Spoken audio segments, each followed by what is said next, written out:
Hello friends, welcome to my channel.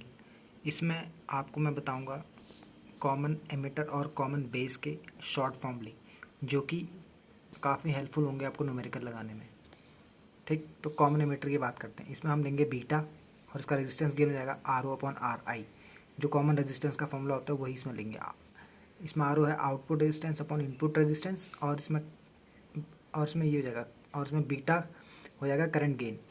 तो delta I C upon delta I B लेंगे इसमें common emitter में, और आई सी की वैल्यू आई बी से ज़्यादा होगी और तो बीटा 1 से ज़्यादा होगा। बीटा की इसमें कोई यूनिट नहीं होती। अब बात करते हैं वोल्टेज गेन की। वोल्टेज गेन को ए बी से रिप्रेजेंट करेंगे तो इसमें वोल्टेज का फॉर्मूला होता है आई इंटू आर। मतलब वोल्टेज गेन है तो करंट भी गेन होगी और रेजिस्टेंस भी गेन होगा। तो इसका फॉर्मूला बन जाएगा ए बी बराबर delta I C upon delta I B into R upon R I. ये कहाँ से लिया हमने? ये पूरा हमने यहाँ से लिया ऊपर से, ये वाला। और ये कहाँ से लिया? हमने यहाँ से लिया ये वाला। ठीक, तो इसको हम सॉल्व करेंगे। इसकी जगह R O upon R I ये तो ऐसे ही लिखेंगे, और इसकी जगह हम ले लेंगे बीटा, जो हमने करंट गेन को बीटा से प्रेजेंट किया गया यहाँ पर। ठीक, तो ए वी का फॉर्मूला हो जाएगा R O upon R I, R O upon R in into beta. ठीक, सेम पावर गेन की जगह हो जाएगा, सेम पावर गेन का फॉर्मूला है वी आई। वी पावर बराबर voltage gain into current gain.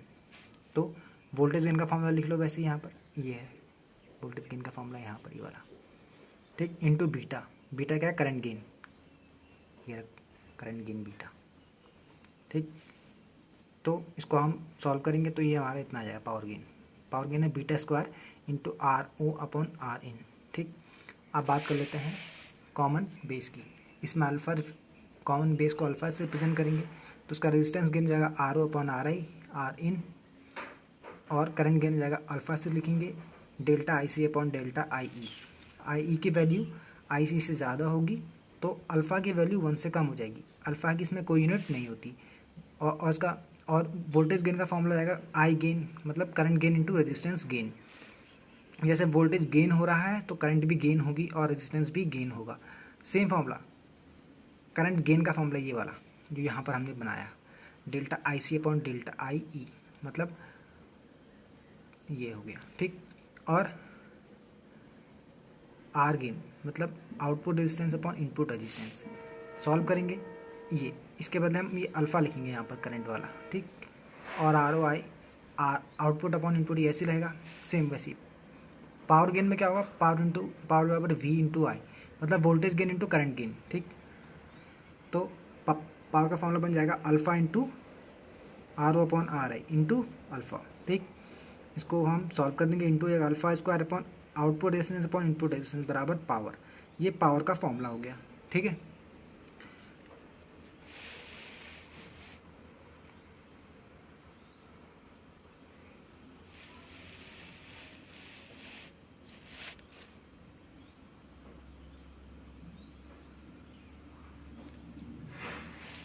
अब बात कर लेते हैं ट्रांसफार्मर की।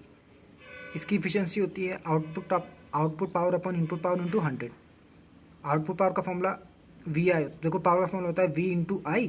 तो यहाँ पर आउटपुट है तो यहाँ भी आउटपुट होगा, यहाँ भी आउटपुट होगा। ठीक, इसमें भी ऐसी P in means V into I, input power, input voltage into input current. ठीक, इंटू 100। ठीक है, फिर यहाँ से 100 इंटू यहाँ से इतना हो गया। ठीक है, यहाँ पर आइडियल लिखा, आइडियल।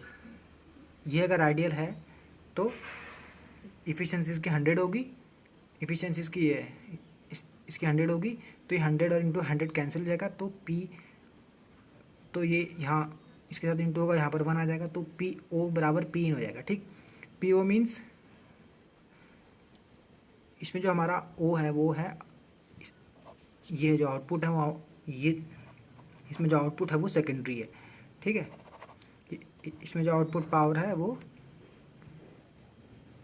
वी इंटू आई। ठीक, और जिसमें इनपुट पावर है वो पी है।